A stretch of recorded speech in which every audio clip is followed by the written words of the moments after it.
ایک تھا لڑکا مونی۔ اسے پڑھنے لکھنے کا بالکل بھی شوق نہیں تھا۔ وہ ہر روز اسکول نہ جانے کے بہانے بناتا تھا۔ اس کے ماں باپ کبھی بہلا پھسلا کر تو کبھی زبردستی اسے اسکول بھیج دیتے۔ اسکول سے واپس آتے ہی وہ شام تک کھیلتا رہتا، اسکول کا کام بھی نہ کرتا۔ اس لیے اگلے دن وہ اسکول نہ جانے کے بہانے بناتا۔ اس کے کچھ دوست ہر روز اسکول سے بھاگ جاتے اور اسے بھی اپنے ساتھ جانے کا کہتے۔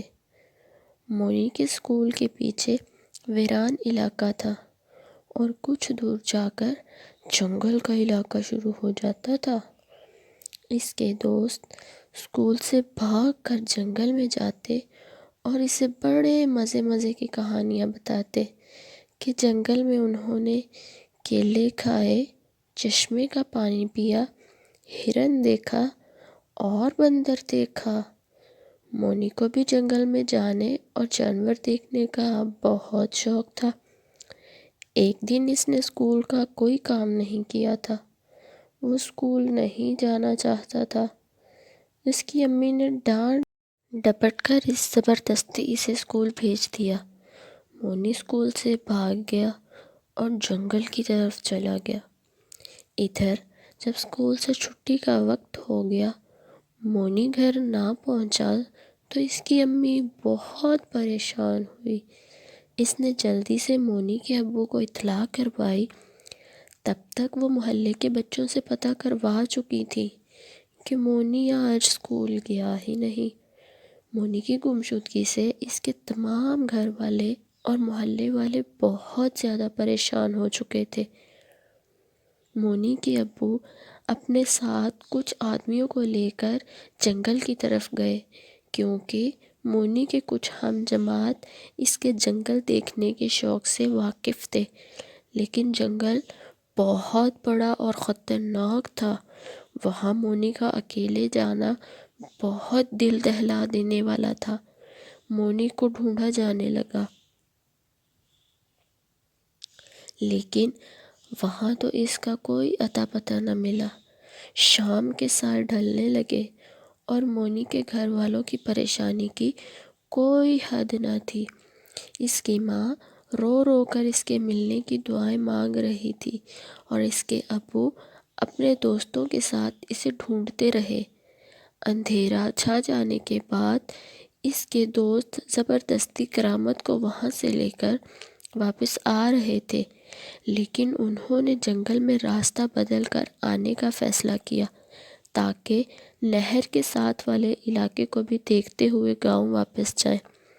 سخت پریشانی اور خوف کا عالم تھا۔ اگر مونی نہ ملا تو جنگل کے جانور اسے زندہ نہ چھوڑیں گے یا کوئی ڈاکوؤں کا گینگ اسے اغوا کر سکتا تھا۔ اپنی سوچوں میں گم کرامت اور اس کے ساتھی جب پل پر پہنچے تو انہیں نہر کے کنارے کے ساتھ کھیت میں مونی کا بستہ ملا۔ مونی اپنا بستہ جان بوجھ کر نہر کے پاس پھینک کر گیا تھا تاکہ واپسی پر وہ اپنا بستہ اٹھا لے۔ مونی کے ابا اور اس کے ساتھی کافی دیر اس کو ڈھونڈنے کے بعد مونی کا بستہ لے کر گھر آ گئے۔ ادھر مونی جب اسکول سے بھاگا تو راستے میں اسے اس کا دوست احمد ملا، جو بہت ہی لائق بچہ تھا۔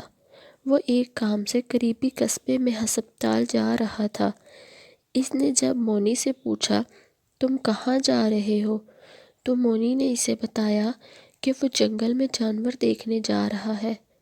احمد بہت ہوشیار بچہ تھا۔ اس نے مونی کو کہا کہ وہ پہلے قصبے سے دوائیاں لے آئے، واپسی پر جنگل میں اکٹھے جانور دیکھنے چلیں گے۔ مونی کا اکیلے جنگل میں جانا ٹھیک نہیں ہوگا۔ مونی راضی ہو گیا اور احمد کے ساتھ سائیکل پر سوار ہو کر ہسپتال چلا گیا۔ وہاں احمد کو اپنا کام کرتے کرتے شام ہو گئی۔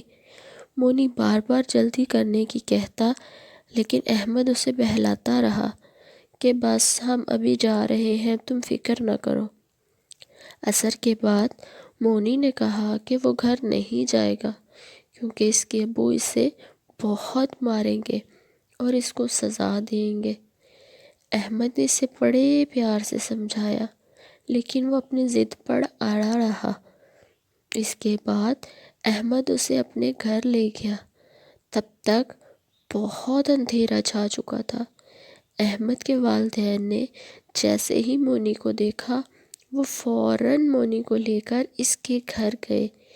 وہاں گئے تو کیا دیکھا کہ مونی کی ماں مونی کا بستہ لیے رو رو کر مونی کو یاد کر رہی ہے، بستے کو چومتی ہے، کبھی اس کی کتابوں کو، اور دعائیں مانگتی ہے کہ کسی طرح وہ خیریت سے گھر پہنچ جائے۔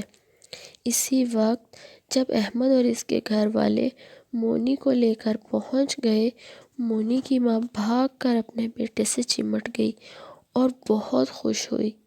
آئندہ کے لیے انہوں نے مونی کو خود کام کروانا شروع کر دیا اور اس کے ابو اسے خود اسکول سے لینے اور چھوڑنے جانے لگے۔ مونی نے بھی اکیلے کہیں جانے سے توبہ کر لی۔